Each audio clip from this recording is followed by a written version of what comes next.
Good afternoon, ladies and menfolk. Welcome to episode 28 of Word Ninjas Live. We're coming to you today with Peoples. Most of our staff is off working or sick or both. And some of us here are working or sick or both. So It all works out. I am your instigator of literary insanity, Charles, and joining me today is the IT extraordinaire, Calvin. Hello, everyone. And author extraordinaire, Tom. Hi, everybody. Alright, we have a few talking points for you today and some other little fiddly bits that we can chat about. As always, the show notes are posted over at fcwriters.com under the Word Ninjas Live section, and I have spent all morning synchronizing the FC Writers posts to the corresponding YouTube videos, except for episode 25, because that one's just weird.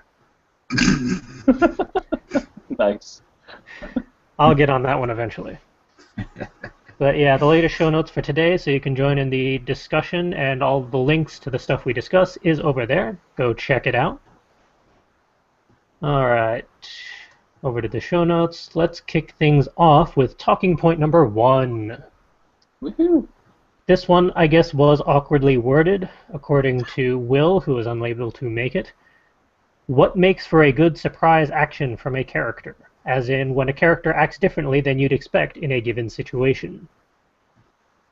This one was kind of inspired by just reading a 9-book series and seeing a character evolve from not knowing what the hell they're doing and just getting by luck to leading an entire town or an entire city against a global organization and pulling multiple groups of magic people together.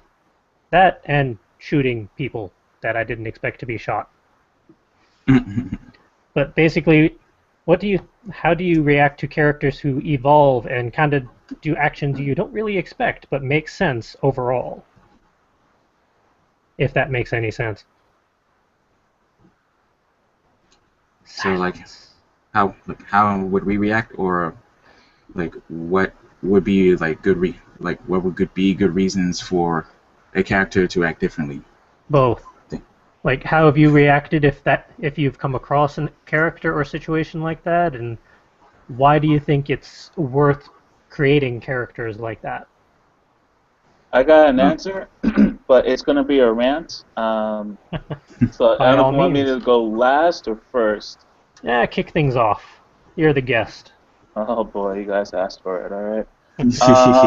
And it might be a slight spoiler, but I mean, just to give you the short answer, what I like is that lowly, suffering character that, you feel sorry for, that you feel for, that undergoes through this process of getting beaten down one way or the other, either mentally, physically, wherever the case, and you see them change for better or worse, and you have that reaction of, good for you, or damn, I wish you could have reacted better, but you still have some kind of reaction. Now, this question made me think of a book, Thirst, by Claire Farrell. Alright, so there's this main character, her name is Ava, who's a half-breed vampire. So what her story is, basically, she has human guilt, where she hates that she is a vampire, thirsts for blood, and this sad story of she doesn't have the best of human family backgrounds, and she isolates herself because of the vampire thirst, and she trains herself to act a certain way, be a certain way. So in a sense, you feel for her. But then once, and this is not like me spoiling anything actually, because it's actually in the book description, the back, that she accidentally makes a human a slave. So when that happens, you kind of see the plot starts to kick off. And how that happens is actually kind of funny and clever. And then, shenanigans starts to happen. But what's kind of frustrates me is that Ava doesn't know what the hell she's doing. For a vampire, she doesn't know how to use her abilities. For someone who has all this amazing talent and gift, she doesn't know how to handle herself in situations. And as the story goes on, she gets introduced to people that is more experienced than she is. She gets introduced to an environments of vampires that's really cool. Different class of vampires and whatever the case is. So when a situation occurs where I'm really hiding from me to spoil things. So let me say this summary. A decision has to be made with her party that she's with. Like, okay, we got to do it this way. Otherwise, these factions are gonna react this way. It's gonna suck that we got to do it this way, but this is the best way we can do it. And as a reader, at this point, you said to yourself, I absolutely agree. Ava needs to go through this. She needs to grow as a person and as a vampire because this is the reality that she's in. You flip to the next chapter, and she does something like, what the hell did they just tell you? You're going, they're supposed to go this direction, and you're going over there? What? Like, this is the kind of, like, reaction that you're having. And I guess it speaks to the author's, I guess, talent. I'm going to say this is her tension, that she has an immature hybrid vampire that really can't really plan, defend, really can't do anything by herself, because you would want to see her become like essentially like a Blade of the book, but not every vampire is going to be Blade off the bat. So I think that's cool. Now, that's my opinion. I could be wrong, but I think that's my example is that an action different from what you expect can be good if you like surprises, if you like to be angry in a good way. If you're the kind of person that yells at a movie, it's like, don't go in there. All right, you went in there. See, I told you that's going to happen. So, you know what I mean? So, I mean, that's my answer. So, without getting too spoilish. All right. I'll give Calvin a little more time to figure out answers and do my own little rant. Yay. Go ahead. As I said before, I'm kind of made an example for this just from the series that I recently finished reading, the Ali Beckstrom series by Devin Monk. It's a 9-book series. I just finished the 9th book review today, posted on our YouTube channel. Go check it out later after the show. As I've said in all 9 videos, purchase the whole damn series. It is worth it. But you start off with Ali Beckstrom, who is kind of a magical private detective, for lack of a more easy term. They call them hounds. And she has to deal with her father, who's basically the tech guru for magic. And he gets murdered. A lot of shenanigans ensue. Throughout the entire series, the father dies, possesses her, causes all sorts of problems. She finds out there's this secret group of magical authority people running things behind the scenes. Basically the Illuminati. Doesn't like them, joins them. They fracture, scatter apart, start fighting each other. A lot more people die. They don't stay dead. throughout the entire series, she doesn't like death. She doesn't like dealing with death, but she kills a mob boss in self-defense. She shoots the leader of the region's magical authority, spoilers, somewhat in self-defense, using a magical gun, an untraceable gun made out of plastics with magic-enhanced bullets. So there's nothing left afterwards. And then she's basically put in the position of leader for the entire authority, which is the Illuminati group, all of the hounds, so all the other private detectives. She gets to tell the police what to do. So it's kind of interesting to see how the character progressed in, like, really? They're going to make her do that? But she doesn't like doing that. She's going to have a panic attack. And then she does, and it's sad. But the final payout of the overall series was definitely worth it. I will not spoil the ending for people. You have to read the whole series. Or check out my final video later, eventually, when I do a review of all the themes throughout the story. Then there will be spoilers. But yeah, it's always interesting to see characters grow and kind of go against what they don't like to do, even if they have to do it. Like, it really seems like surprises are a part of the whole character development process, you know? Mm. It keeps all your characters from becoming one-dimensional.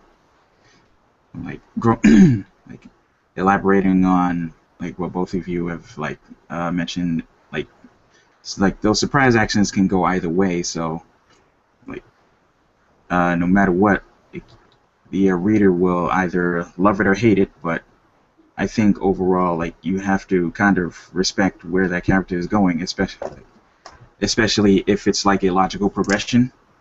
But like, honestly, who doesn't kind of love seeing a character pull the wild card out of the clear blue sky? I can't really think of any examples right now because I'm still like recovering on sleep. But That's all right. like, honestly, who doesn't love a good wild card in any story, in honestly any given situation, in a story or real life, for that matter. Yeah, there's a good post going around Tumblr now where if something surprises you in real life, just stop and shout out, "Plot twist," and continue. Nice. Or an example from a show called It's Always Sunny in Philadelphia, where the character Charlie decides to go against what everybody else was doing, and before he basically screwed everybody over with his stupid ass idea, he just yelled out, "Wild card, bitches!" Nice. Please tell me that he actually had like Uno wild cards on hand, and he just tosses one out. Yes. That would have made it even better. No Uno cards, but there was a lot of fire.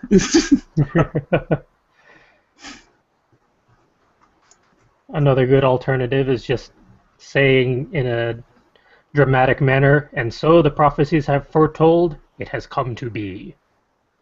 And then just go on your way.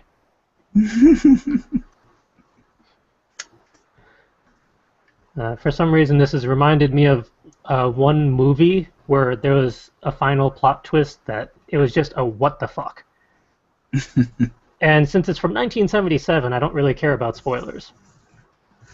It's an animated movie called Wizards by come on, Wiki, Ralph Bakshi, who's done a lot of weird stuff. But it's basically this nice, peaceful wizard, kind of like Gandalf, only short and grumpy. And his brother is the evil tech wizard guy, and apparently has Nazis on his side or something weird from what I vaguely remember. It was very disturbing. They eventually go up against each other in an all-out battle. And then the good wizard pulls a gun out of his robe and just shoots his brother. And that's the end. Wow. Okay. Like, yeah, he can use all this fantastic magic and go all fancy, Just pull out a pistol and shoot his brother.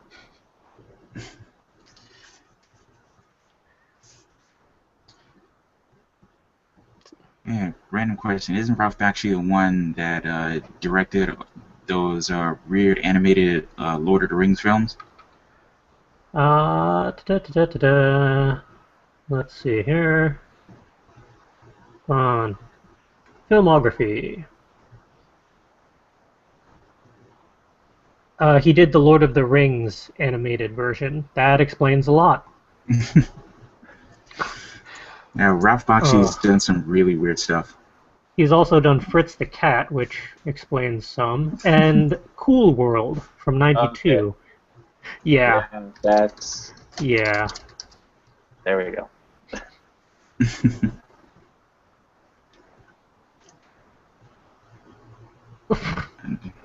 Figures. Oh, just the voice. Apparently he was a voice in Ren and Stimpy adult party cartoon in 2003. That's right. Before before he started Ren and Stimpy, John Kricfalusi did a whole lot of work with Ralph Bakshi on a whole bunch of different projects. One of which was Mighty Mouse, I believe, Yep. and yeah, there's an interesting story about Mighty Mouse and why it got canceled. Because this person was a part of it? That partially has to do with it. Are you gonna? Go ahead.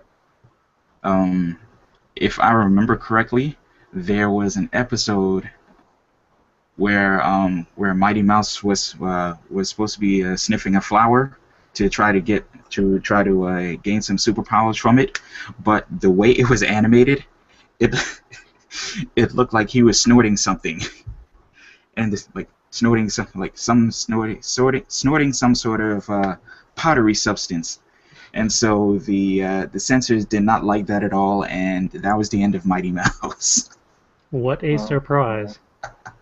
So now I'm making a note to look that up on YouTube. Mighty Mouse? Alright. I find it hilarious that he was also the director and producer for the Butter Battle book.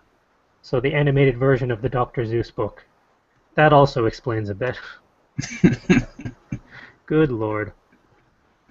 That was one weird guy. But that's how you get creative, by being a little off. Oh, yeah. Look at us. Yeah. You know. It's the best way to gain notoriety. Hey! Wildcard bitches. Oh my god. Alright, so that's our catchphrase now, definitely. Now I need the Uno reverse card to just toss it back at you. Oh boy. Alright, let's move on to talking point number 2, shall we? Yes. Before we get ourselves in trouble. Too late for that. Have you listened to these episodes? Alright, talking point number 2. Which do you enjoy writing the most? The villain, the hero, or the underdog? Or some combination thereof? How about when reading? Anyone care to take this one on? I can go first. Alright. When writing, I like writing the underdog because it's that someone that you didn't see coming that surprises you. That's when you really, and I think it just goes back to that first question, that shock value. So, like you kind of like see someone that either has been beaten down throughout the entire book, and they do something either astounding or, just the simple fact that they stood up for themselves finally. You kind of like applaud for them in a way, and have their moments. So I kind of dig moments like that. Like for me, I like writing stories that have that. I have an example where I have a fan fiction story with Borog. where I've always hated, and now this is the American name Bulrog. It's I guess M Bison overseas or something. Where his character was just always about getting the money, and he's just a bad boxer and whatever. And I don't know why Capcom never just improved his character or his story or just did something better, other than him just being bad with any opportunity he's been given. He doesn't know any better because he's just a dumb boxer. He likes to punch really hard. Like, okay, thank you, Capcom. So I kind of wrote like a beginning story where he's just, yeah, he's a boxer, but he trains with people that helps him, and you kind of see him being like just a decent guy who's worried about his girl's also his trainer, and he sees that she's getting sick and she has like a brain cancer, and that is like his motivation. That becomes his need to become a champion so that he has the money to help her. But he doesn't become like a dirty boxer until like I'll call the developments occur. But even then, you kind of pity him. At least the way I paint him. So like when he becomes the sad character in the end, and he joins the bad guys, it's out of necessity. It's out of he doesn't know any better because he doesn't have anyone supporting him. He's popular for being a puncher and a boxer, and that's the only venues that's available to him. So it's not because of lack of trying. It's just lack of venues, and he has someone he worries about and cares for that he wants to pay for this expensive operation. So he has no other choice but to become, a villain in a sense. So when you kind of like read stories like that, I think that's more of a weight. And yet, what I like reading is the heroes, because it's always interesting to see people rise above their situations, and where their conscience is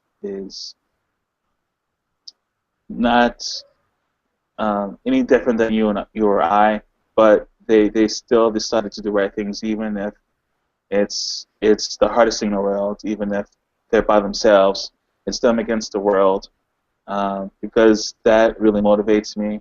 I think anything that does that, it's awesome, because I think people kind of are scared to just have that same mindset, or just to hold a stand, for something that they feel strongly about, and just want to say something, but they're scared because they're going to be told this or the other by someone else.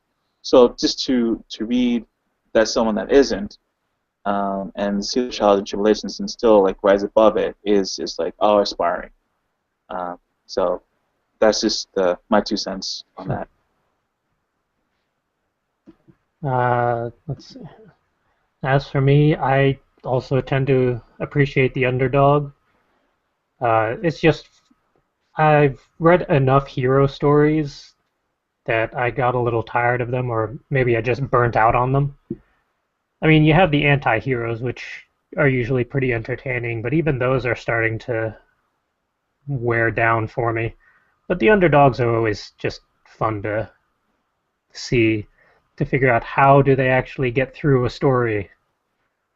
Because usually they're the ones that get beat up the most, or the ones you feel the most sorry for. For some reason, Neville Longbottom comes to mind from Harry Potter. He was one that a lot of people didn't really care much for originally, but then he slowly built up his own little fandom somehow magically. I didn't mean that. I didn't really. We'll let it pass. It's okay. But I've also occasionally enjoyed a good villain, because if you can write the point of view of a good villain, then that's pretty rare, and it's definitely always worth a read. I wrote in the notes the Goblin Corpse or Core. I guess the P is silent in that respect. By Ari Marmel. It's a fantastic example of a villain point of view story because it's just a group of various goblin races all pulling together and not killing each other because they have a secret mission from the ultimate evil overlord. Meanwhile, the heroes are trying to kill them all. And the final ending of the Goblin Corps finally learn how to work together. Yay! They don't seem that bad. And then they make it back to the ultimate stronghold, and it's been decimated. And the ultimate evil is no longer there. No! Spoilers, hello? Come on! It's from a little while ago, and there's still more to the story. All right. That's not the final twist. The final twist was fantastic. Okay. Although I was a little pissed that one of the characters didn't make it to the very last page. They were so close, but not quite. But it's definitely a one-book wonder worth checking out. And I'm sure the person has written more stuff that I'm just not aware of worth checking out too, but I'm only familiar with that one. I like to think of most of my characters as underdogs and not really anti-heroes, although they're probably a mesh of both at this point. I don't think Slash or Burn are underdogs anymore. They started as that, but now they just create too much collateral damage to be considered underdogs. It couldn't quite be called heroes either, so... Oh god, no. Like, what would be the next step past anti-hero? Chaotic good? Let's go with that. Considering what, for some reason, the phrase hipster hero came to mind, but that would be horrifying. Hipster hero. How would that work, actually? I'm not sure. It's just the term came to my mind. They were heroic before it was cool?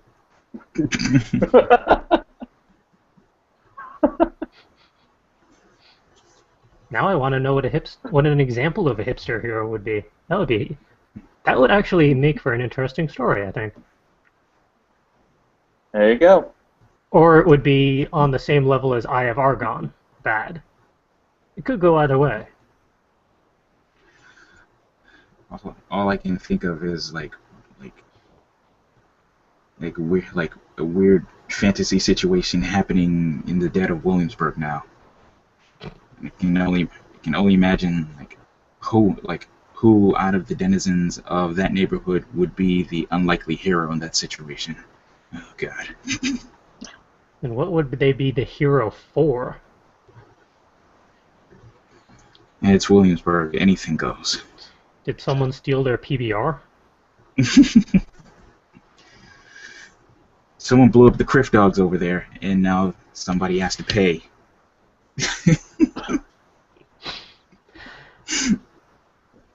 This is a nano-level plot. And someone needs to write it. Oh, God. I nominate Calvin. Damn it. I knew I was going to get picked for that one. Uh-huh.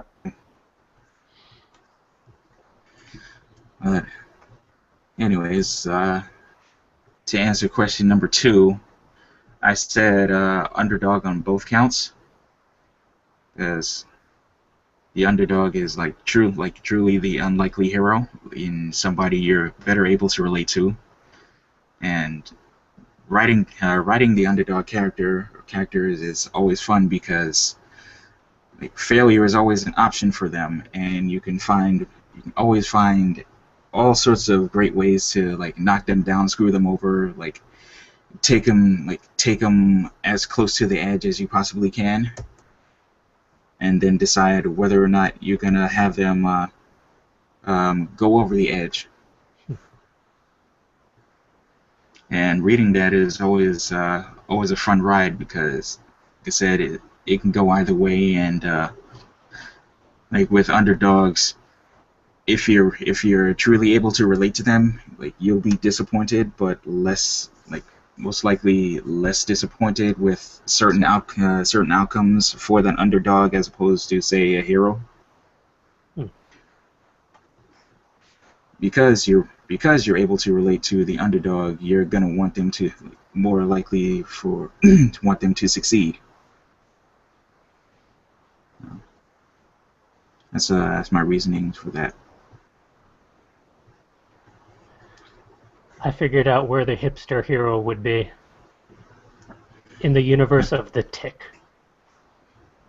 That would work perfectly. Yes.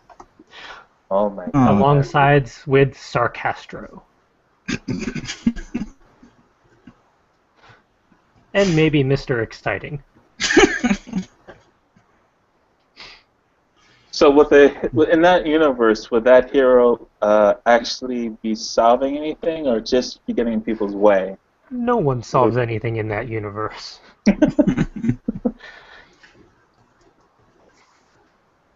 I mean, they have the Tick. Nothing sensical happens. Nothing sensible, nothing particularly good either. Hilarious, yes.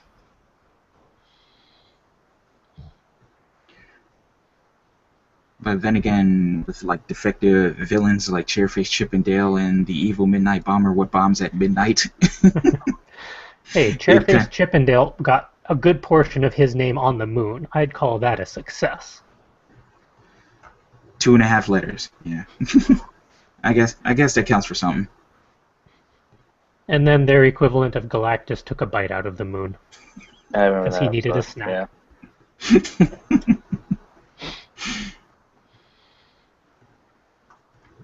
If people ever wondered why we are the way we are, this explains some of it. Yeah. For me, the rest of it can be explained by every single Warner Brothers cartoon that came out in the 90s. That too. I mean, Animaniacs alone destroyed any possibility of me being normal. What about Gargoyles? That was a good series, except for the final season where time travel happened and it got a bit weird. Alright, so let's assume when I say Gargoyles, I mean the first 2 seasons. Yeah, once they hit Avalon, it went weird. So, yeah. How about Freakazoid? I was getting ready to say that's right after Animaniacs. Like that. I never knew how to feel about them. I mean, I'm sorry to cut you off, Calvin. I just when they started to show previews of Freakazoid and this is what this guy transforms into, and he's kind of off and wacky, and I really click. I just couldn't buy into it. I'm sorry. And I tried a couple of episodes, but that was a costume I could have put together myself. So when I see someone that's a scientist or something, you gotta bump it up a level, just above buying something at Walmart. You know what I mean? That's just me. But okay. It has Ricardo Montalban as a villain. How can you go wrong with that? Okay. Look, you. Yeah, I don't know how to. Okay, let me say it this way. Okay, just because you have this great villain doesn't mean that Urkel as your hero doesn't make it a good series. You know what I'm saying? I mean. Fair enough. Okay. Doesn't mean that it wouldn't make a good series. All right, see, Calvin, now you're just starting it. Now you're just starting trouble. I mean, Freakazoid was the ultimate anti-hero. you look up anti-hero, you see in the dictionary, you see Freakazoid's picture. Freakazoid was the ultimate anti-hero, and Dexter Douglas was the ultimate anti anti subject for to be the anti-hero. Hmm.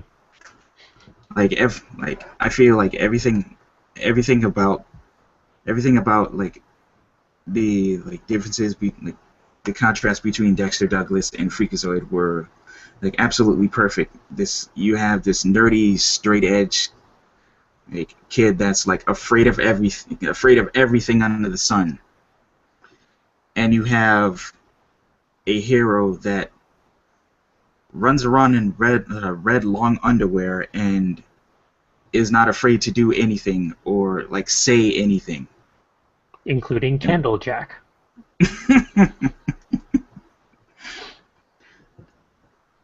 and so like I felt that juxtaposition was just kind of fantastic. And me being 10 years old and being absolutely weird to begin with, like that was a cartoon that spoke volumes to me. Yeah, other shows like Earthworm Jim didn't really help either. Oh god, Earthworm Jim was kind of like a diet freakazoid. An earthworm with a power suit. What could go wrong? Groovy.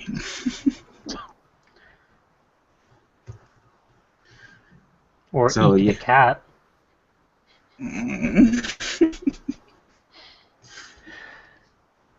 Man, the 80s and 90s were weird. Yeah. Yeah. And fantastic. Like the 80s and 90s are the reason why you have guys like Pendleton Ward coming out with a show like Adventure Time. There's no like there's no other reason why a show like Adventure Time could exist. There's no other possibility, like no like situational possibility for a show like Adventure Time to exist without having somebody exposed to such like insanity that was the 80s and 90s cartoons of the 80s and 90s. What's the explanation for 12-ounce mouse then? Or is there one? Quaaludes. Okay, here's one. Let's get off cartoons and shows. Power Rangers. Okay.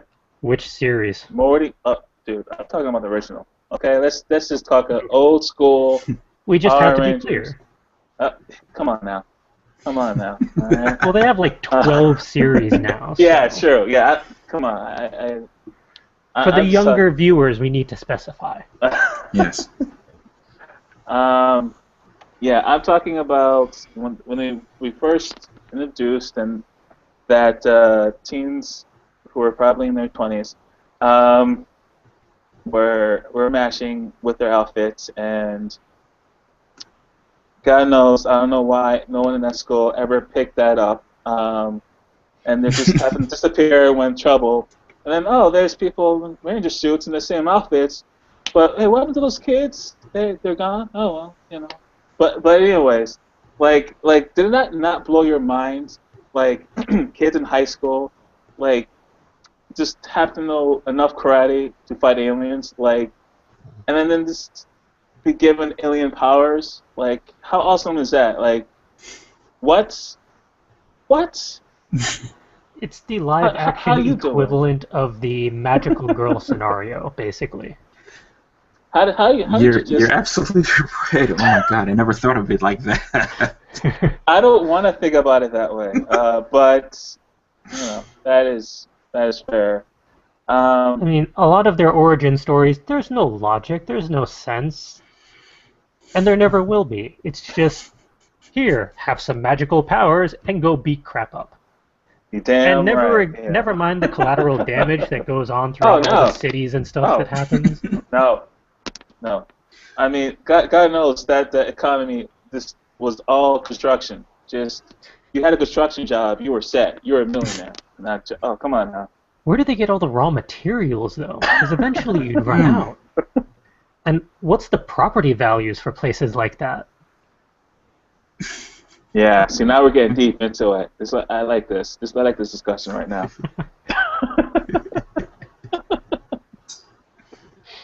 What about those monsters? Okay, what?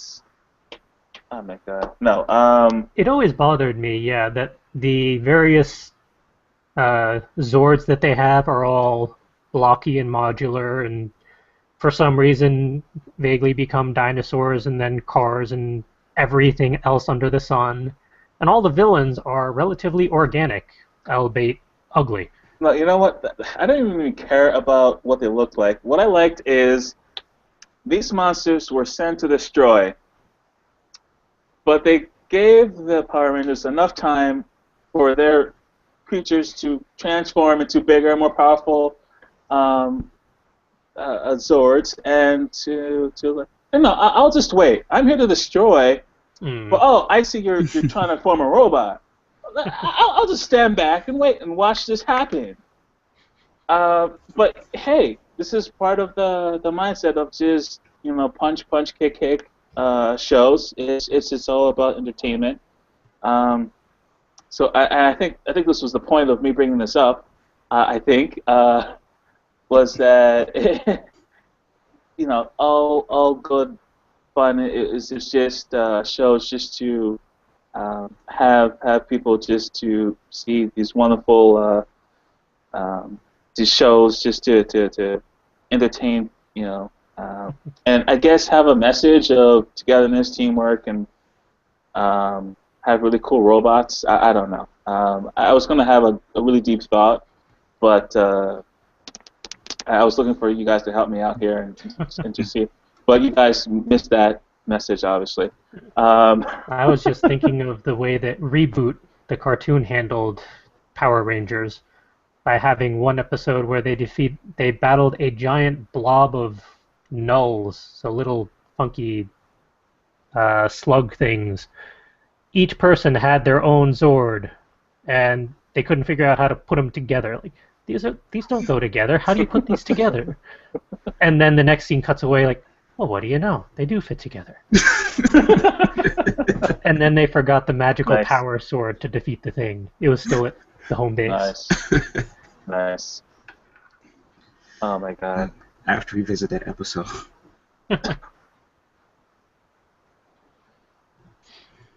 That was a good series as well. Yeah. Although the cliffhanger at the very end pissed me off. Refresh my memory. Reboot was mid-90s, I want to say, Calvin? Series?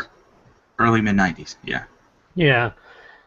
Basically, you have sprites who live inside a computer, and they have their own little world, and got it. Yeah. I remember. There you go. Near the end, they were battling a super virus of some sort that kind of hacked its way into the internet. And then they figured out how to solve that. But then, surprise, at the bitter end, there was a Trojan horse virus. And then bad things happened, but we don't know what. Yeah. God, yeah. Charles, you just messed me up now. I was in a happy place, and I was just like, oh, crap. Yeah, that was and a then really Reboot. Oh, my God. Wait, 90s, man. Didn't they resolve that? Right. Didn't like there were newer episodes that came out. I forget the super virus that they dealt with, but basically Hexadecimal fragmented herself to infect everyone all over again, only in her own way. But then Megabyte came back as a Trojan horse virus with a barking dog. I'll be right back. Sure. Yeah, so the main baddie came back eventually, tried to take over everyone. Did it pretty well, actually. And at the very end, the final scenes were the main virus is in the headquarters of the computer after they finally fixed everything, and then takes over someone or multiple people. And then you never know how they resolve it. Yeah, I'm going to need to... I already made a note to YouTube that, because I want to fish my memory. God, yeah, that was a cool episode. That was pre-Matrix before, Yeah. Uh, Oh, and they did so many good parodies of games in there as well. Like Evil Dead. They did a good Pokemon one. um, trying to think of some key stuff. All I remember is like a lot of like funny one-liners, and they broke like uh, was it the fourth wall? I'm saying that right. I'm Yeah. saying that right. Yeah, Yeah, yeah. they did that a lot too. Um, did they do like an Indiana Jones like spoof? I want to say yes. I'm sure they Okay. did. All I'm thinking is like I'm seeing like a top hat. I just don't remember the situation. I don't know, but no, God, oh, starting to come back. Um, if you want to keep talking shows, because you're letting like all the good Oh, we memories can come out. derail ourselves for so long talking about Who needs this good outline cartoons. business? We were talking about writing. What? No, let's talk about '90s shows. This is what the people want. That would be an episode within itself. That would be an 8-hour episode within itself. Oh God! So this is why people need 8 hours so they could go on long tangents. Tangents. Oh my God. No, up to you. You want to just go to question three? You want to wait Yeah. until? No, Okay. let's roll into question 3. Let's keep things rolling. All right. Cool. Cool. All right. Talkie point number 3. Has there ever been a moment you could have helped someone out and play the hero but didn't because reasons? AKA fear of being scammed, scared you'd get yelled at, just didn't think about it, blah de blah. Would you like to take this one on first, or shall I? You want to rock paper scissors or? I don't know if the video stream No, is that's okay. synchronized well enough to pull that off, but No, no. Yeah, I can have an example. So yeah, I whoa, I think things just got weird. you're Okay. still here. Okay. Um. So yeah, I like to think that when a situation presents itself, um, I would do the right thing or whatever the case is. But there's been so many situations where I got scammed. Um, and one case in point, just shopping. There's this guy. He's hectic. He's like on the verge of tears. He's saying like his girl locked him out, and he's rambling, and like, do you need help? Blah blah blah. Like, he just says he needs money for a room or whatever. I give him like a little something of what I can, and it's like, do you need anything else? And he says, no, I'm good. Like, he said, do you want my information? It's like, your money back? It's like, no, dude, it's just none of your business. Um, so like, my thoughts are on this guy. I am like praying for him like at nights. Like, I'm seriously thinking about him like days after. Okay. Um, 1 week later, I'm going to a different store, but same area or whatever. Different guy tells me the same story, but with less how should I say, Emmy nomination acting, Hmm. but literally the same story. It's like, oh, scam, damn. Um, so it was situations like that that made me realize that yeah, it's not everyone in this world is good and hunky dory and has your great intentions. So it made me like less hesitant to just think, yeah, there's something happening. I should immediately step in and bum bum save the day because um, it might not be what it seems. Um, so if I can, I try to read the situation. If someone needs help, if it's obvious, if someone needs, jumper cables or help with their cars from work. someone needs, money for lunch, stuff like that for, people that you work with, conditions and situations that you're comfortable, you know the people, or if you don't, you at least, you know, you're in a store that you understand and you've seen customers often, stuff like that, and you can help where you can. You donate where you know that the money's going to where it's supposed to. Um, so that's just sort of where I've learned that you can help, but sometimes you got to be smart about what you do and how you do it. And that's just like my example. Yeah, Calvin, we moved on to talking point number 3. Otherwise, we'd be talking for 7 hours about cartoons. Gotcha. But if I may jump in on this one. Yep. I come from a neighborhood that's not particularly the best, so like there are certain situations that I will like knowingly shy away from because I've seen situations like it before and I kind of know better. But on another hand, sometimes I find myself in situations where I end up becoming the hero out of the clear blue sky. CJ, I think I told you about the situation where I was in downtown Brooklyn and a young woman asked if she could borrow my phone so she could call her child. That situation evolved into me finding out that this young woman was originally from Ohio and also had suffered from schizophrenia and ended up coming to Brooklyn because the voice in her head told her that her mother was in Brooklyn and she needed her. So long story short, I ultimately ended up helping this woman's family track her down and find her.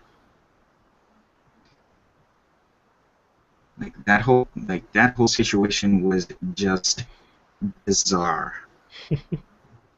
Yeah, that's one way of putting it. That whole time I was like, how the hell did I get myself into this and how do I solve it?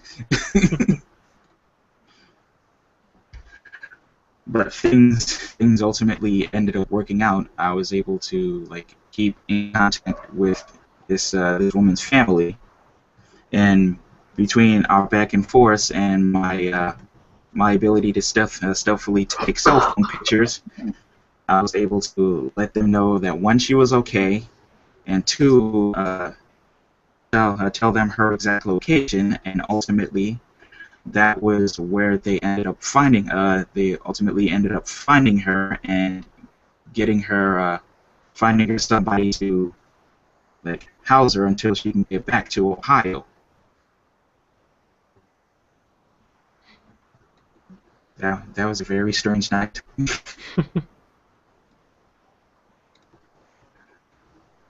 I think about that situation to this very day. Like,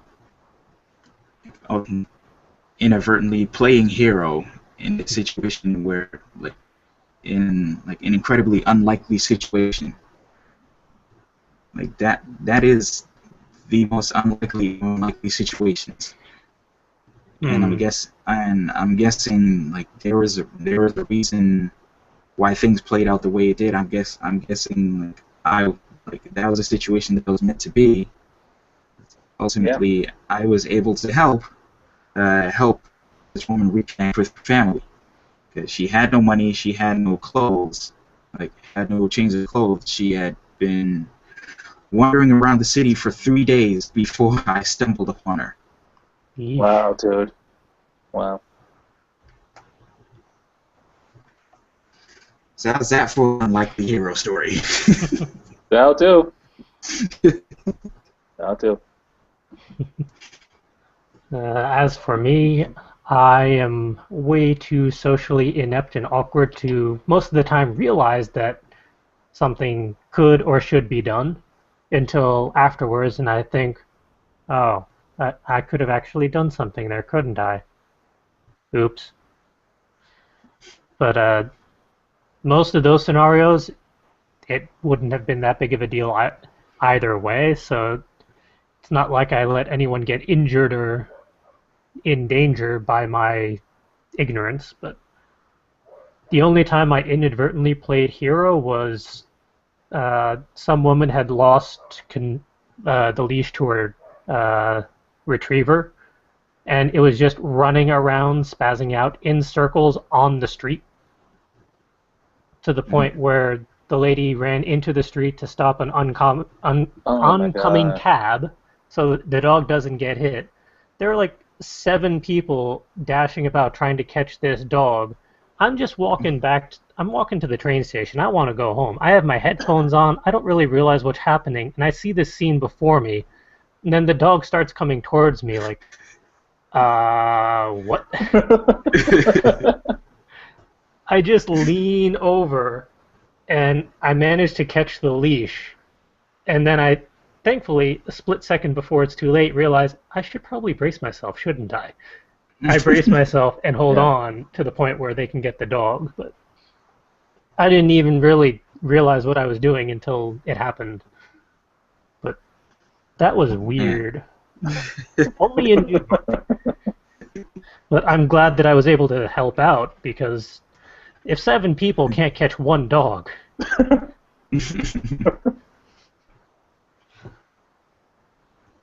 I think the only weirder situation I've ever seen, which did not require anything other than confusion, was this dude was walking down the street in a three-piece suit down Fifth Avenue at like I guess it would be 7:45 in the morning on a weekday.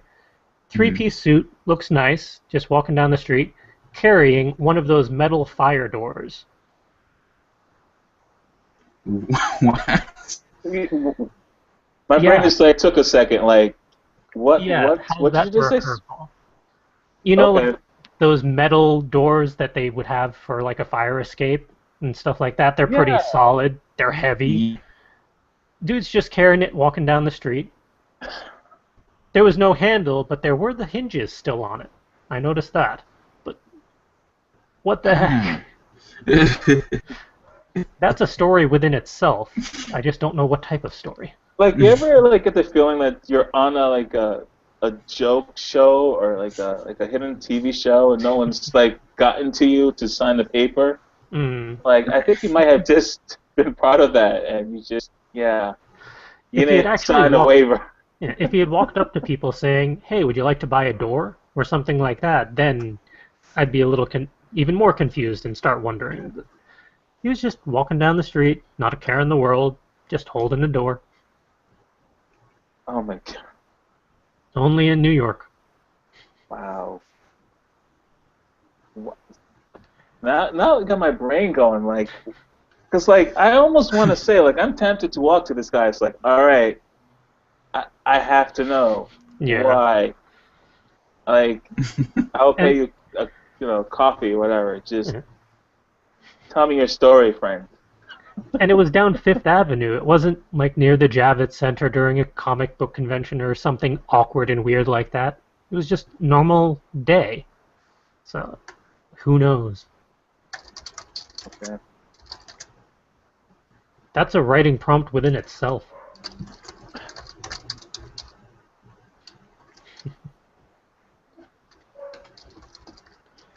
Okay. Show notes. Oh yeah, close that. Guess it's about time we can move on to the highlights reel for the week. Although I did not choose a book or author to highlight this week, I completely forgot about that until I just saw the question marks in its place. Does anyone have a book they'd like to promote? It can be their own.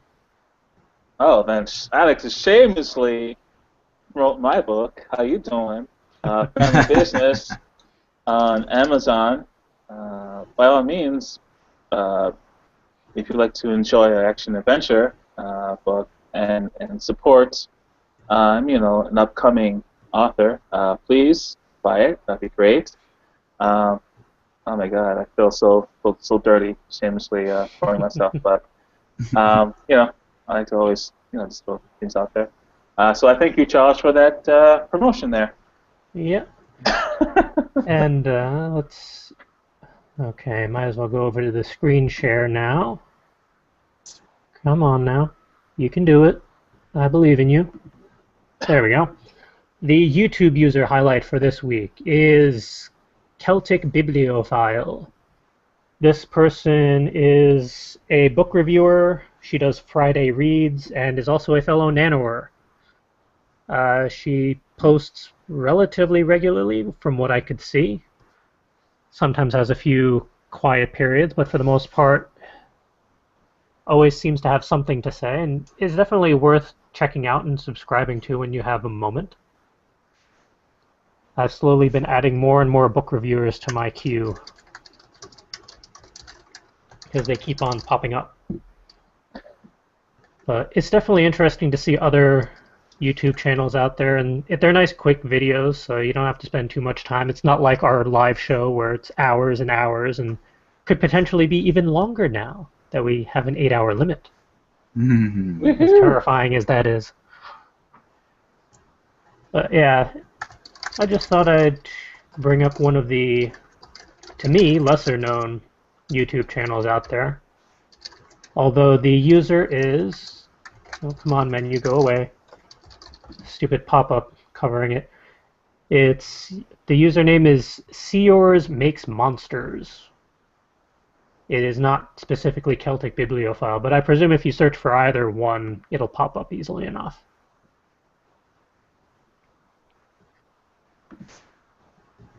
Very cool.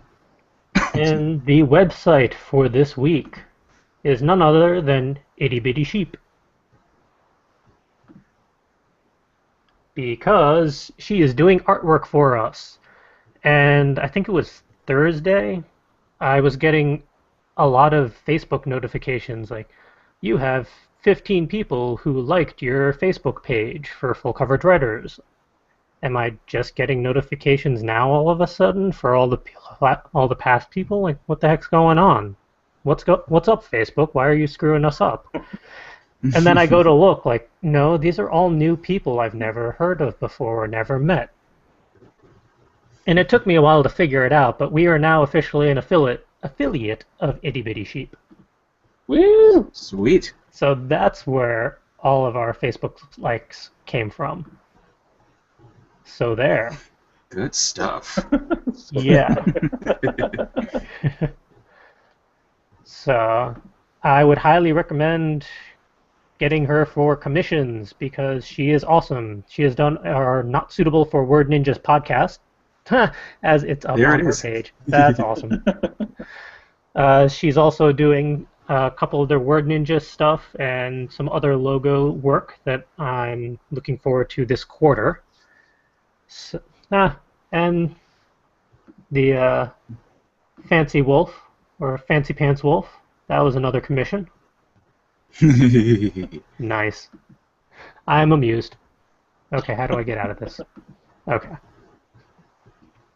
So yeah, she does all sorts of cool stuff. She's done series of Pokemon, she does My Little Pony, she has her own various series that she does from time to time. She's done Female Avengers, all sorts of good stuff. So go check it out. Plus, her artwork is just fantastic. I remember watching her put together a piece of art during Kineticon, and just watching her sitting there diligently working on this art piece, and like by I think it was the end of Saturday, it was complete, and I was like, "Holy shit, that's amazing!" Like, why can't we all be that productive? Now, mind you, she did that while selling her wares and entertaining the various friends that like dropped in on her throughout the entire weekend. Yeah. And she's going to like 20 conventions this year. Her schedule is ridiculous. Jeez. I don't know how she does it because she also seems to get sick after every convention, which is just sad. I think she's sick again this weekend even too. We may have to introduce her to emergency. And sleep. Oh, that too. Airborne's my poison of choice. Huh. Okay. Do. Take me off screen share. There we go. Alright. With those highlights out of the way, onward to goals. How did people's goals go last week for those that had them? Yeah, my main goal last week was to prepare for a job interview. And how'd that go? Very you well. bothered to say? Surprisingly well. Hooray! There you go. I was in panic mode for I'd say between Thursday and Friday, because I'd done my research on the company. I'd put together my notes, questions I wanted to ask, and different things like that. And then the day came.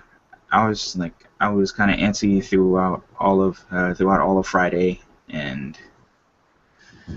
like trying to keep myself calm.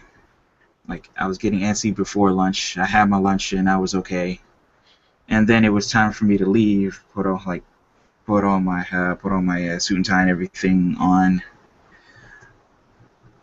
I'm walking and like making my way to the office building. Like, I find myself just like feeling absolutely fatigued, running out of breath.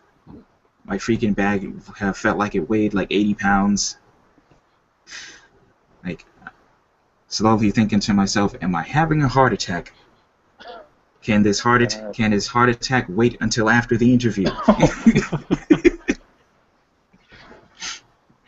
But I finally made it to the office. Met my two interviewers, and like once I actually finally got to meet them, and also seeing a friend of mine that happened to work there, like I calmed down and was able to get through the interview pretty well. So I was pretty happy about that. Hooray! There you go. We'll see what happens from there. Good luck, man. Thank you. Let's see, that was one goal from last week. And let's see, another goal that inadvertently got pretty much completed. I think Will told you about this. He told me he had the idea, and then I've seen Tumblr posts that it happened. It happened. It seriously happened. I don't know when. Shall we when. reveal it to the listeners, or shall we just keep teasing them? Don't, I don't know. because I don't know what you guys are talking about. So you will be sharing. Thank you very much. I don't know when the when we're gonna unleash it to the public, because it's still in the works, but it, for all intents and purposes, is running. We have a Minecraft server. What? A full coverage writers Minecraft server, and holy shit, is it amazing? It is. Are we going to be running vanilla Minecraft or a certain modded version? Just straight vanilla Minecraft for now. All right. We're just happy that we got that shit running. Because we took a couple of nights trying to put our heads together to get it up and running, and it was a lot of some hits, a lot of misses, but we kind of got it together. and it's it's looking really nice. Hmm. Like let's see, did I take any screenshots? Uh, Did I Justin get in touch with you by any chance? Because apparently he's run Minecraft servers before, or at least a server, so he's had we experience. we could have definitely used his help. I told him on, I want to say Wednesday, but maybe work swallowed him up again and he didn't get a chance. But yeah, touch base with him. He was definitely interested in helping out. And I made my Oh, skill ooh, level very clear. I ooh, don't know how to do any of the back end stuff. ooh, ooh, ooh! I got a screenshot for you.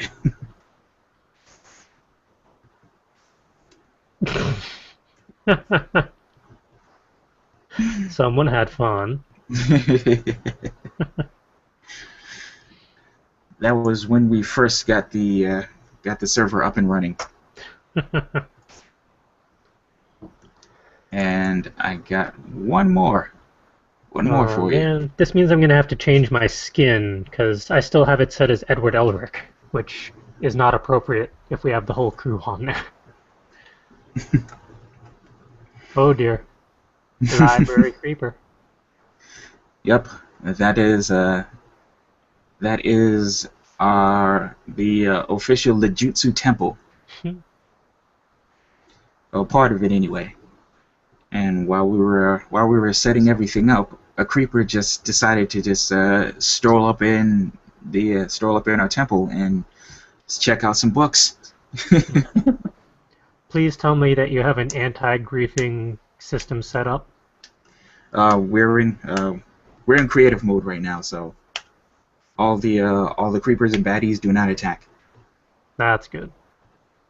I know Justin has the knowledge of setting it up so certain areas are anti-grief locked, even if you're in survival.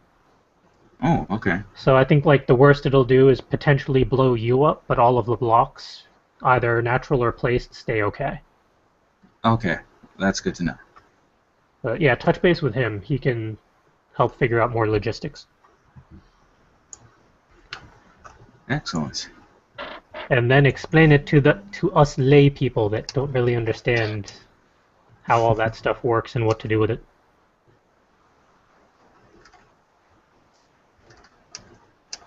But yeah, we've been having fun with this so far. I actually was it yesterday? No, it was Friday. I finally updated my Minecraft stuff just to see what it was like because I use the no, the Technic pack, so you have a few more options for stuff. And Minecraft is looking pretty nice after beta when I first started it. Ah, yeah. Excuse me. I only recently started with Minecraft. I joined like what 3 weeks ago. I'm definitely gonna have to reset all my video settings because my poor PC can't really handle it that much anymore for some reason. It didn't help that I fell down a very deep hole. I think I inadvertently found a chasm. Oh well, that would do it. And then a creeper fell down after me and blew up my head. So yeah, look forward to our little Minecraft server. That's gonna be fun. I've been trying to figure out like what the hell we're gonna call it, and I came up with a possibly fun title: Full Coverage Miners. Full coverage. I Sold. like that. That's good. Um, Yeah. are you finished, Charles, or I was just going to say I was going to take my turn? No, go ahead. Go ahead. Um, so yeah, what I did this past week was just work on my Wix website for my book, and yeah, this is a work in progress, as I didn't think I would be able to even do anything like this ever. So this is 90% done. Um, and I used the template that was provided, and it's looking really pretty. Yeah, that's the word I'm going to use. So my goal is to have it ready by February. So what it'll have is just a great display for my book cover, some character images, some videos that I will hope to continually upload just to get people engaged, and links to the Facebook sites and things like that. So I'll try to do a lot of fun things with that.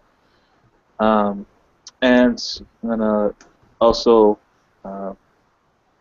just learn as I go, just to see if I can make things fancier, whatever the case is. So definitely once that's ready, by all means, feel free to advertise the hell out of it, guys. So that's what I've been doing. Secondly is just to work on making hard copies for my books, and just creating a budget for it, and just to see how much I decided to how much I'll decide to sell off the trunk of my Yukon or whatever. So based on the trim size, the page colors, and all these little fun facts I didn't really consider until after doing more research. I think I'm only going to do just a handful of copies for my own personal self, and just people that really asked for them, and some copies I promised. I think I'm just going to have everything else as a on-demand printout. So I think that's the decision I've made this past week. Because these details are killer. Like, There's a lot that goes into it. More yeah, than man. I'm sorry. I was just like, I never thought of like the difference between white paper and cream, and just like really, just what? And the trim sizes of like will people like to hold 5.8 versus 6.9 or 6 times 9, whatever the dimensions are.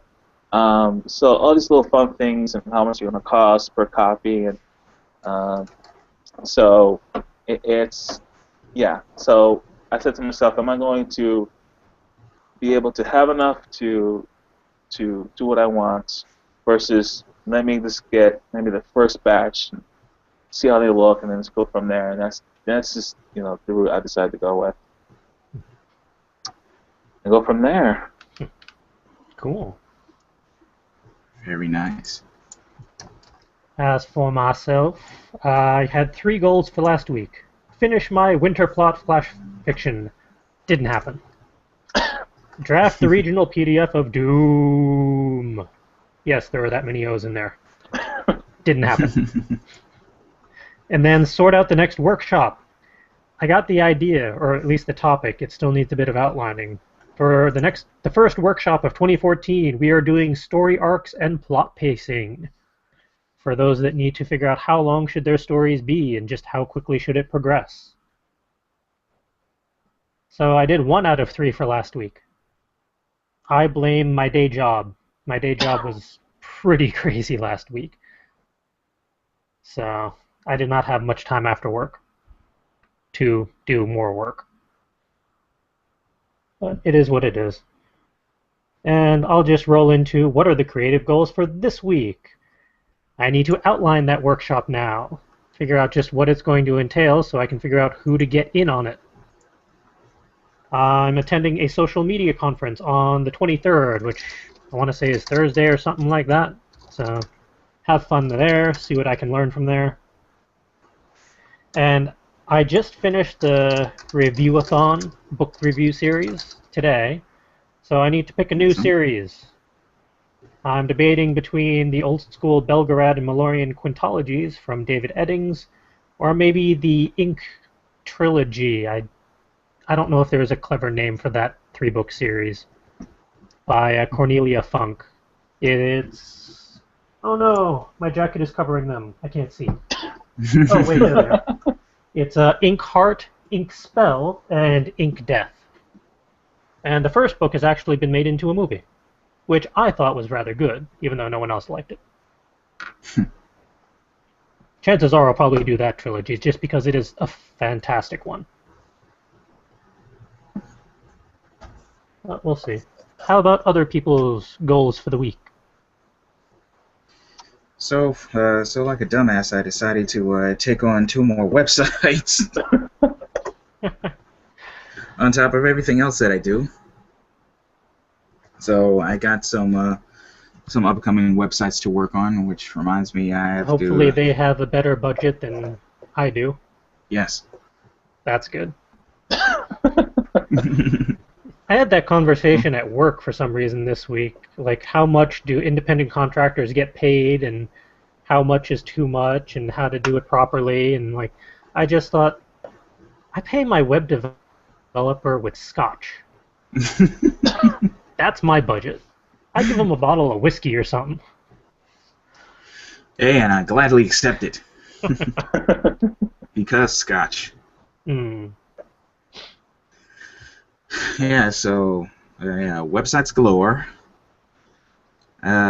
This week I said I would work on the intro and outro to the Full Coverage Writers book review series. Yeah, so they're not so hilariously bad. And yeah, those are the main 2 for this week. Nice. Tom, do you have any goals for the week you'd like to talk about? Not really. Is it this week or next coming week? But Charles and I have been in discussion to watch some movies and just to really start doing like movie review videos as part of my secret master plan to draw viewers to ultimately to my YouTube page that will draw them to my Facebook book page, just to sort of show my mindset on action adventure genre, Mm-hmm. and just say, hey, this is what this guy thinks. He's kind of funny. Hopefully he thinks something like that. And then just, hey, if you like what I say, go to my Facebook page, and that's where we go from there. Mm-hmm. And also I can introduce to Charles's links as well for his podcast, or wherever he would like to be linked, Mm-hmm. and then just do something like that. And I think that'll be fun. Hopefully it'll be fun.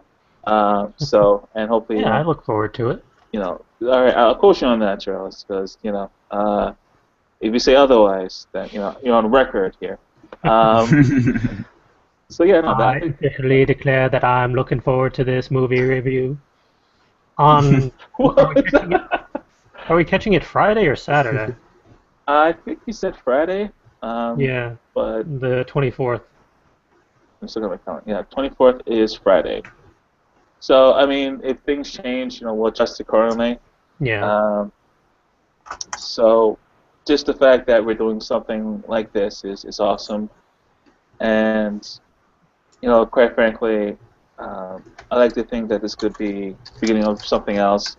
I like to feel out your experience, and you've done a lot with your interviews and things like that. So you definitely think I'm gonna pick your brain on. So just FYI. Well, that's how this show got rolling. I talked about it long enough. I thought, screw it, we're doing this. And then no one else showed up. And I talked to myself for like half an hour before Richie came on. And then completely derailed the show that I was derailing myself. And now we're on episode 28. Woo! Yep. Hey, we all got to start somewhere, man. Yep. Yeah. Random question: would you, since you're doing movie reviews, would you like an intro for the movie reviews too? Ooh, that's definitely a discussion. Because you have so much free time. Oh, see, yeah. I now you're making me feel bad, because I'm definitely thinking, hell yeah, and now I'm thinking, his schedule is crazy. So yeah, if it doesn't kill you, you know what I mean? Because if you already have, XYZ projects that's, burdening you, we can always do the first one that's kind of the rough draft, and then the second one or third one could be the prettier version. But I definitely would love to work with you, man. So we can talk about that offline, so definitely. But yeah, so you are paid in how many bottles of alcohol, by the way? 1 decent bottle of scotch per project. There we per go. 1 or 2 projects. Yeah. Okay. Consider it done. Sweet. Now, the reason I asked is because while you guys were talking about movie reviews, I came up with the ideas for both the book and movie review intros. So Nice. I figured I'd ask. Show Nice, off. dude. You smarty pants. That's just Calvin's MO. He always does that. All right. It's about time for upcoming events. So I am now inadvertently, well, kind of vertently. What's the opposite of inadvertently?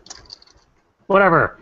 I'm going to QuinnyCon in March, which is like a one-day little micro convention at, I want to say, Quinnipiac University, maybe, possibly, perhaps even. I forget Makes sense. offhand. Registration is free, so it's kind of hard to beat that price. Nice. Free's good. Being an artist or vendor is apparently very tricky. I didn't even try because apparently there's no point at this point since it's already up for March 1st, but thought I'd scope it out at least, see what they're like, maybe do some networking while I'm there, you never know. The link to the event is in our show notes. Since registration is free, I don't see why people shouldn't go, at least to check it out and support a relatively new convention. I think this is their 3rd year. Calvin and I are going to Book Expo America in May, which is going to be a lot of fun. That one is a little harder to get into and a little more expensive, but if you're a published author or professional within the publishing and printing universe, you're probably relatively aware of it already and might be going. If you are, let us know. We can network and whatnot. And then, of course, Connecticon in July, which is basically our ultimate convention of the year, where we will have apparently the entire crew of the podcast there. I don't know how that's going to work. That is going to be nuts, man. Oh, God. Especially if we can live stream for 8 hours now. Oh, God. Yeah. And apparently we're also doing a multi-vendor dinner at some point over the weekend. We have to figure out logistics for that at some point off air because secret projects. But yeah, lots of fun to look forward to this year so far. And it's still only January. Good times. I'm digging it, man. I'm digging it. All right. That means it's time for Muse Food. Yay, writing prompts. Woot. Back to the screen share. All right. Each week we provide multiple styles of writing prompts for you. You can find them over at fcwriters.com under the Muse Food page. The latest post is always on the homepage, but you can go to the sub page for all of the archives. And for the love of all that is unholy, please let there be no typos this week.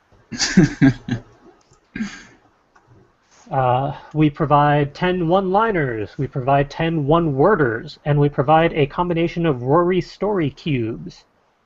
We do not own and are not sponsored by Rory Story Cubes, but we do enjoy them.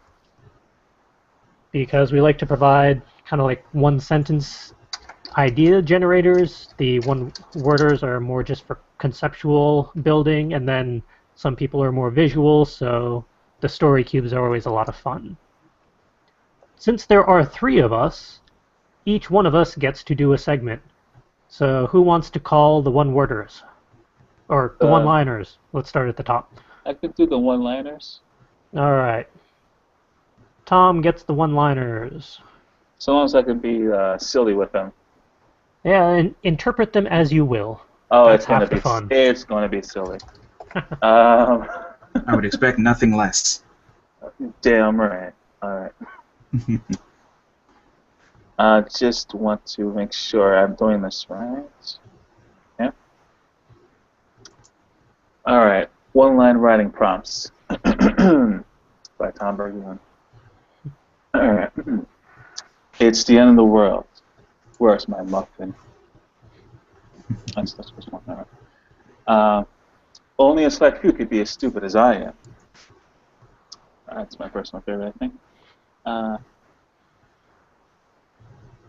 I'll take the small one. You take the bendy one. Yeah. All right. Squeaky toys are the bane of my existence. It's all magic until you start seeking answers. I think that's just a big one. Maybe that's not one. This was supposed to be dangerous? No.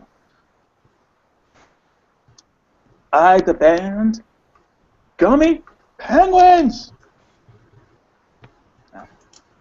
I'm obviously going for the Oscar here, guys, so, you know. But I rolled a mage, not a rogue. Cloaks are definitely cooler than capes. Yeah. Got it there. And for the last one, you're not a detective. You get lost on your way to your own office. I put a little exclamation point instead of a period there. Okay. Fair enough. And that's the one-line writing prompts by Tom Bergeron. Thank you very much. Thank you. Thank you. All right.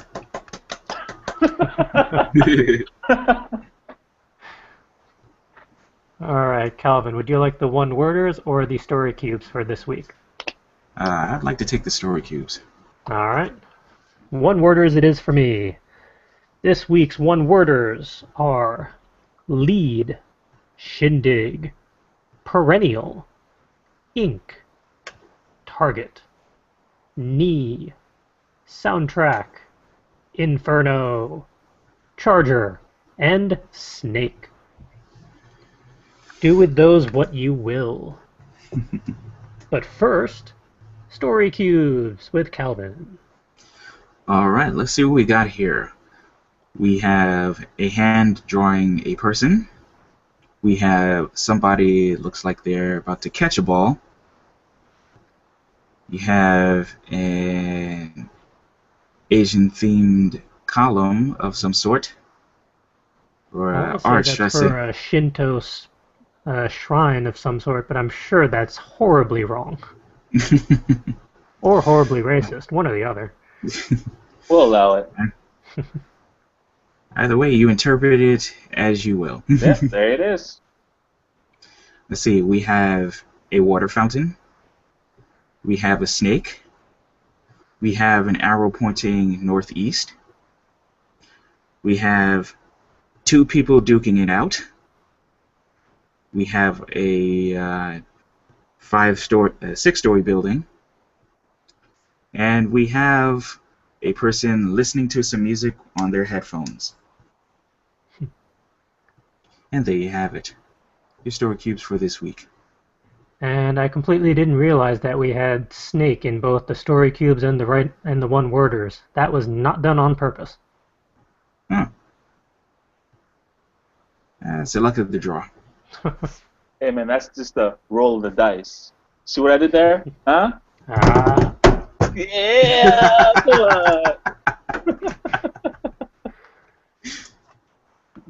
on. Those are your writing prompts for this week.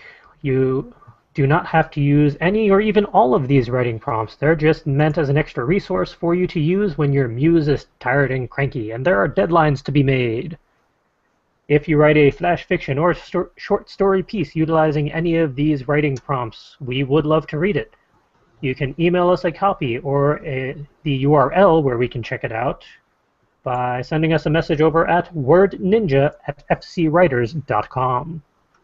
And we will potentially do a live reading or live review on a future episode. Okay, next segment. This is brought to you by. We're wrapping things up, I guess. This show is compiled by Full Coverage Writers, a repository of resources for writers. To check out past episodes, reading recommendations, interviews, and more, go to fcwriters.com. Do it now. We demand it. Yes. You And guys just we scared me just now. and we are also as officially partnered as unofficially can be with the Fairy Tale Podcast, a weekly live stream hosted on Monday nights at around 10 p.m. Eastern Standard Time. Check out their YouTube channel for manga and fanfic dubs, cosplay reviews, and more. Oh, dang. I should have stayed on screen share because there was something else. Mm. And yeah. And they're also in the process of an Indiegogo fundraiser at the moment to ensure that their leader doesn't become homeless. Check out their channel, and if you're familiar with their shenanigans, go to their fundraiser before Wednesday for a lot of nice little, what do they call them? Perks. So if you are familiar with them and enjoy them, even small donations get you a lot of good shiny baubles. And yes, they have reached their goal, but they're still going to try and do stuff in February and March.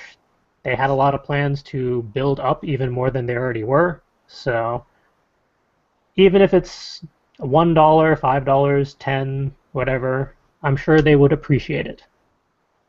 And as, oh hell, what character am I now? Right, as Makarov in their guild, I encourage and endorse them. Had to remember what character I was and on what podcast. Good lord, I'm becoming Richie. I can't keep them all straight. Yeah, that is who this show is brought to you by for this week. And now for our own little promotions. While this show is privately funded, you are allowed to show your own appreciation in multiple ways. The easiest way, of course, is subscribe to our YouTube channel. You're on it right now, so that's nice and easy. You can watch our previous videos, or just click that thumbs up button on this one, show that you appreciated our shenanigans. And of course, you're welcome to comment on any and all videos. Continue our conversations. We'll get back to you. We get the notifications, so we'll stay in touch. If you want extra credit, you can go back to fcwriters.com, go to the Word Ninjas Live page, and donate an amount of your choice to our own shenanigans. All donations go towards our various endeavors to provide engaging content for creative people everywhere. And we have 3 tiered donation levels currently set up.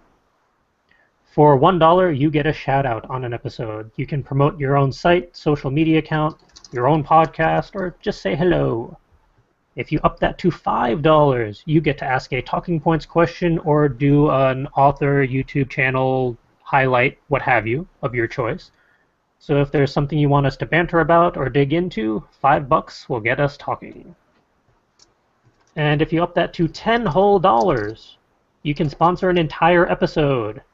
And we will endorse everything you want us to endorse for an entire 2 hours or so. And you'll even get to join us on an episode if you so choose, if you're brave enough. We haven't hurt anyone yet, and I don't think we've scared anyone away. We've only had the 3 guests so far, to be fair. And they've all returned, too. Yep. There you go. All right. That's going to basically wrap things up for this week's episode. Now it's just a matter of telling people who are we crazy peoples and where can our viewers find us on the internet. Let's start with Tom, because he's looking at the camera. What? Come on now. Hi, my name is Talon Bergian. I'm the author of Family Business, and you can find it on Amazon.com. So please feel free to download as many copies as possible so I could buy as many Subway sandwiches as possible because after royalties, I'll have so much left over. But anyways, you can also find several short stories that I've written, over the past 5 years or so on fanfiction.net. So if you're a fan of, Street Fighter and other movies and so forth, you can find some of my writings on their Bourguit. And there will be a website coming out shortly on their family business novel on the Wix website. So that's something to look forward to. Um, and that is all. Thank you. All right. And how about the Calvin? All right, the me. You can email me at thewebmaster@fcwriters.com if you have any issues or questions about the website. Excuse me. You can find my personal website/portfolio at calvin.cwillia.ms. That's calvin.cwillia.ms. You can email me there at calvin@cwillia.ms. You can also find me at the music website Riffraff, which is riffraff.net, riffraf.net. On Twitter and Instagram, you can find me at ccwii, and on Tumblr, you can find me at instacal. So there you have it. Plenty of places to find me. Yeah. As for myself, you can track me down on Twitter over at silver_wolf85. I still haven't really revived that account very much, even though I said I would. Shame on me. Yeah, eventually. One of these days. If you want to check out anything and everything by Full Coverage Writers, go over to fcwriters.com. We're all across the social media spectrum. Tumblr. Find us at fcwordninja.tumblr.com. For Facebook, facebook.com/fullcoveragewriters. And our literary Twitter handle, which is very active, is at fcwordninja. And if you have any questions, comments, concerns, queries, or you just want to chat with us, you can email us easily at wordninja@fcwriters.com. And with that, we are going to wrap up episode 28 of Word Ninjas Live. Tune in next Sunday at 3 p.m. Eastern Standard Time for episode 29. Whoop, whoop. Yeah. Ta-ta. Adios, good people. I will go introduce to people that it's more experienced than she is. She gets introduced to an environment of vampires that's really cool. Different classes of vampires and whatever the case is. So when a situation occurs where I'm really finding from me to spoil things. So let me say this summary. A decision has to be made with her party that she's with. Like, okay, we got to do it this way. Otherwise, these factions are gonna react this way. It's gonna suck that we got to do it this way, but this is the best way we can do it. And as a reader, at this point, you said to yourself, I absolutely agree. Ava needs to go through this. She needs to grow as a person and as a vampire because this is the reality that she's in. You flip to the next chapter, and she does something like, what the hell did they just tell you? You're going, they're supposed to go this direction, and you're going over there? What? Like, this is the kind of, reaction that you're having. And I guess it speaks to the author's, talent. I'm going to say this to her tension, that she has an immature hybrid vampire that really can't really plan, defend, really can't do anything by herself, because, you would want to see her become like essentially like a Blade of the book, but not every vampire is going to be Blade off the bat. So I think that's cool. Um, Now, that's my opinion. I could be wrong, but I think that's my example is that an action different from what you expect can be uh, good if you like surprises, if you like to be angry in a good way. If you're the kind of person that yells at a movie, it's like don't go in there. All right, you went in there. See, I told you that's gonna happen. So you know what I mean. So I mean that's my answer. So without getting too spoilish. All right. I'll give Calvin a little more time to figure out answers and Alright. do my own little rant.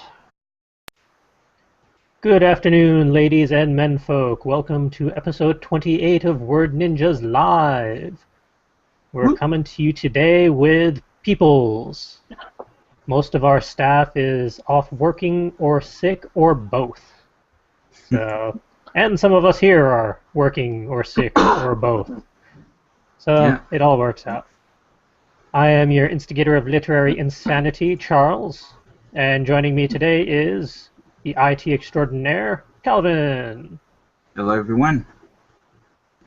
and author extraordinaire, Tom. Hi everybody. All right, we have a few talking points for you today and some other little fiddly bits that we can chat about. As always, the show notes are posted over at fcwriters.com under the Word Ninjas Live section, and I have spent all morning synchronizing the FC Writers posts to the corresponding YouTube videos, except for episode 25, because that one's just weird. Nice. I'll get on that one eventually. But yeah, the latest show notes for today, so you can join in the discussion, and all the links to the stuff we discuss is over there. Go check it out. All right, over to the show notes. Let's kick things off with talking point number 1. Woohoo. This one, I guess, was awkwardly worded, according to Will, who was unable to make it. What makes for a good surprise action from a character? As in, when a character acts differently than you'd expect in a given situation. This one was kind of inspired by just reading a 9-book series and seeing a character evolve from not knowing what the hell they're doing and just getting by luck to leading an entire town or an entire city against a global organization and pulling multiple groups of magic people together. That and shooting people that I didn't expect to be shot. But basically, how do you react to characters who evolve and kind of do actions you don't really expect but make sense overall? If that makes any sense. So, how would we react, or what would be good reasons for a character to act differently? Both. Like, how have you reacted if you've come across a character or situation like that, and why do you think it's worth creating characters like, yay? Go ahead. As I said before, I'm kind of made an example for this just from the series that I recently finished reading, the Ali Beckstrom series by Devin Monk. It's a 9-book series. I just finished the 9th book review today, posted on our YouTube channel. Go check it out later after the show. As I've said in all 9 videos, purchase the whole damn series. It is worth it. But you start off with Ali Beckstrom, who is kind of a magical private detective, for lack of a more easy term. They call them hounds. And she has to deal with her father, who's basically the tech guru for magic. And he gets murdered. A lot of shenanigans ensue. Throughout the entire series, the father dies, possesses her, causes all sorts of problems. She finds out there's this secret group of magical authority people running things behind the scenes. Basically, the Illuminati. Mm. Doesn't like them, joins them. They fracture, scatter apart, start fighting each other. A lot more people die. They don't stay dead. Throughout the entire series, she doesn't like death. She doesn't like dealing with death, but she kills a mob boss in self-defense. She shoots the leader of the region's magical authority, spoilers, somewhat in self-defense, using a magical gun. An untraceable gun made out of plastics with magic-enhanced bullets. So there's nothing left afterwards. And then she's basically put in the position of leader for the entire authority, which is the Illuminati group, all of the hounds, so all the other private detectives. She gets to tell the police what to do. So it's kind of interesting to see how the character progressed in, like, really? They're going to make her do that? But she doesn't like doing that. She's going to have a panic attack. And then she does, and it's sad. But the final payout of the overall series was definitely worth it. I will not spoil the ending for people. You have to read the whole series. Or check out my final video later, eventually, when I do a review of all the themes throughout the story. Then there will be spoilers. But yeah, it's always interesting to see characters grow and kind of go against what they don't like to do, even if they have to do it. Like, it really seems like surprises are a part of that. I got an answer, but it's going to be a rant. So I don't know if you want me to go last or first. Yeah, kick things off. You're the guest. Oh boy, you guys asked for it, all right? And it might be a slight spoiler, but I mean, just to give you the short answer, what I like is that lowly, suffering character that, you know, you feel sorry for, that you feel for, that undergoes through this process of getting beaten down one way or the other, you know, either mentally, physically, wherever the case, and you see them change for better or worse, and you have that reaction of, you know, good for you, or damn, I wish you could have reacted better, but you still have some kind of reaction. Now, this question made me think of a book, Thirst, by Claire Farrell. Alright, so there's this main character, her name is Ava, who's a half-breed vampire. So what her story is, basically, she has like human guilt, where she hates that she is a vampire's thirst for blood, and you know, this sad story of, you know, she doesn't have the best of human family backgrounds, and she isolates herself because of the vampire thirst, and she trains herself to act a certain way, be a certain way. So in a sense, you feel for her. But then once, and this is not like me spoiling anything actually, because it's actually in the book description in the back, that she accidentally makes a human a slave. So when that happens, you kind of see the plot starts to kick off. And how that happens is actually kind of funny and clever. And then, you know, shenanigans starts to happen. But what kind of frustrates me is that Ava doesn't know what the hell she's doing. For a vampire, she doesn't know how to use her abilities.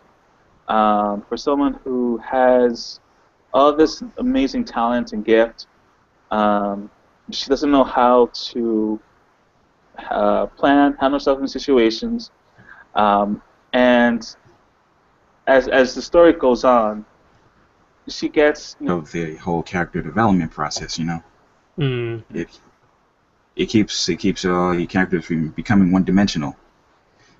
Like elaborating on like what both of you have like mentioned, like like those surprise actions can go either way. So like no matter what, the reader will either love it or hate it. But I think overall, like you have to kind of respect where that character is going, especially if it's like a logical progression.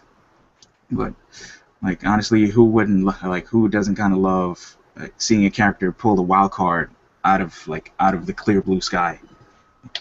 I can't really think of any examples right now because I'm still like recovering on sleep. But That's all right.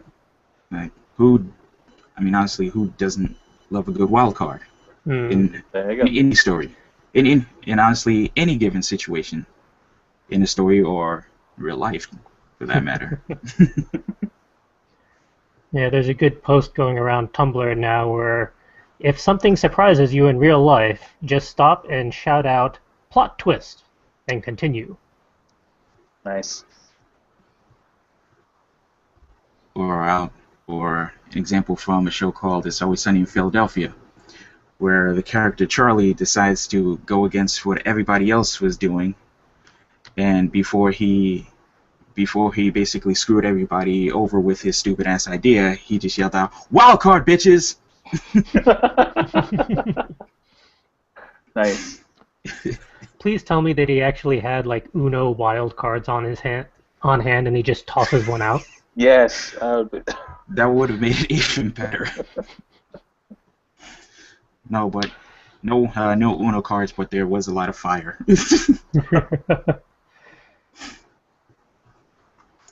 Another good alternative is just saying in a dramatic manner, and so the prophecies have foretold, it has come to be.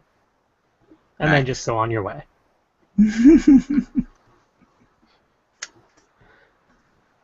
For some reason, this has reminded me of one movie where there was a final plot twist that it was just a what the fuck. And since it's from 1977, I don't really care about spoilers. It's an animated movie called Wizards by come on wiki Ralph Bakshi, who's done a Uh, lot of weird stuff. But it's basically